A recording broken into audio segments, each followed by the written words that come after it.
আসসালামু আলাইকুম। সাদিকা সারা cooking recipe নতুন আরও একটি রেসিপি দেখার জন্য আমন্ত্রণ জানাচ্ছি আপনাদের সবাইকে। আজকের রেসিপি ফুলকপি দিয়ে মাছ রান্না।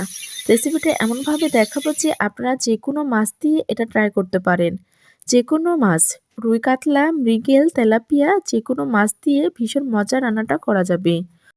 নতুনদের জন্য রান্নার প্রতিটি ধাপে থাকবে অনেকগুলো টিপস। আমার রেসিপি ফলো করলে ফুলকপি দিয়ে মাছের তরকারি সেরা স্বাদে হবে।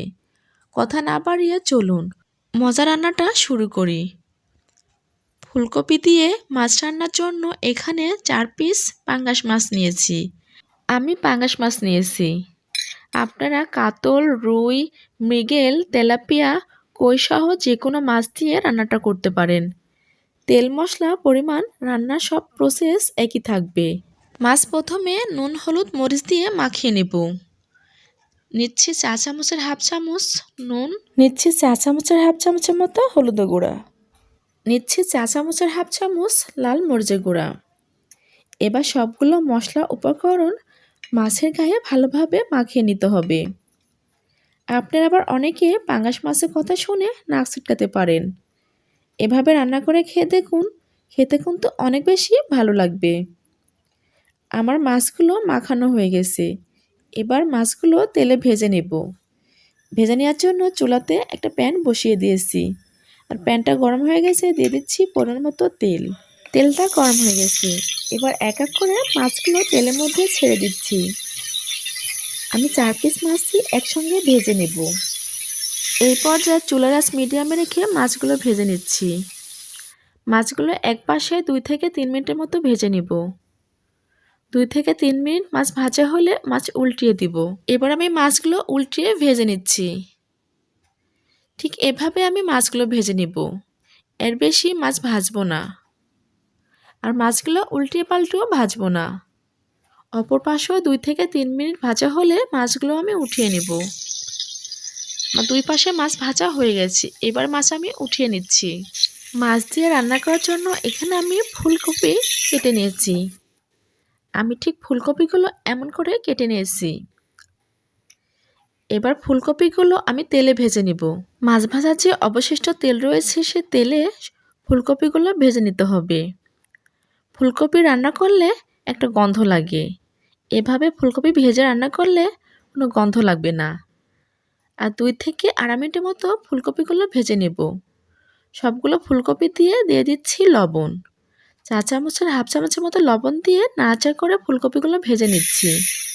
আর ফুলকপিগুলো এমনভাবে ভাজতে হবে যেন ফুলকপি গাটা পুড়ে না যায়, বা উপরে ফুলগুলো পুড়ে গেলে ফুলকপিটা খেতে ভালো লাগবে না।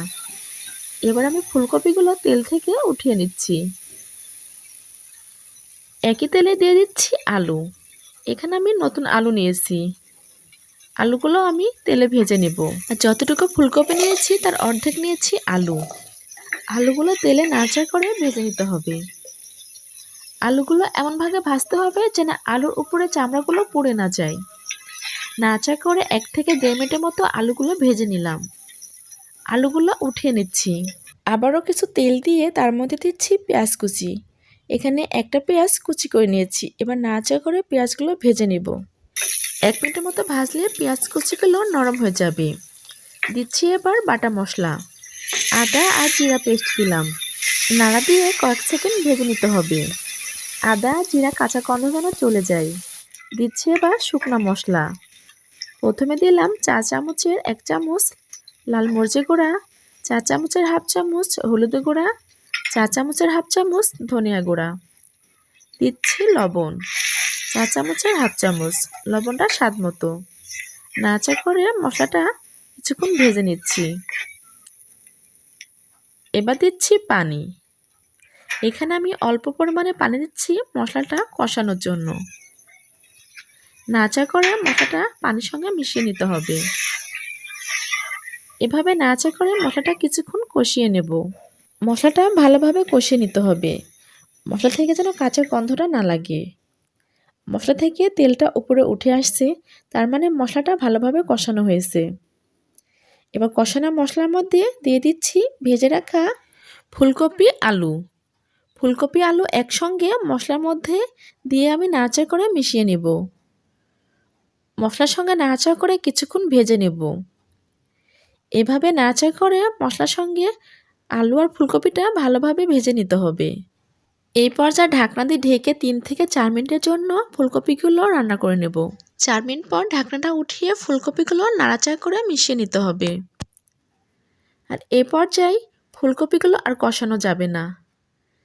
ফুলকপিগুলো কষাতে গেলে তলানিতে লেগে যাবে আর মশলাটা পুড়ে গেলে খেতে ভালো লাগবে না। নাড়াচাড়া করে ফুলকপিগুলো ভালোভাবে কষিয়ে নিলাম।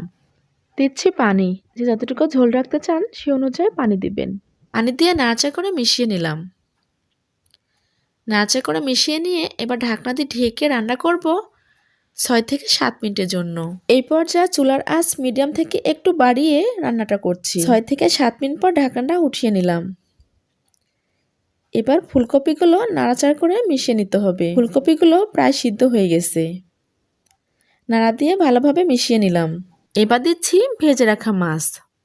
ঝোলের উপরে এক এক করে ভেজে রাখা মাছগুলো আমি বসিয়ে দিচ্ছি। সবগুলো মাছই আমি এভাবে বসিয়ে দিলাম। মাছ দেওয়া শেষ। এবার দিচ্ছি টমেটো। একটা টমেটো আমি লম্বা লম্বা ফালি করে কেটে নিয়েছি।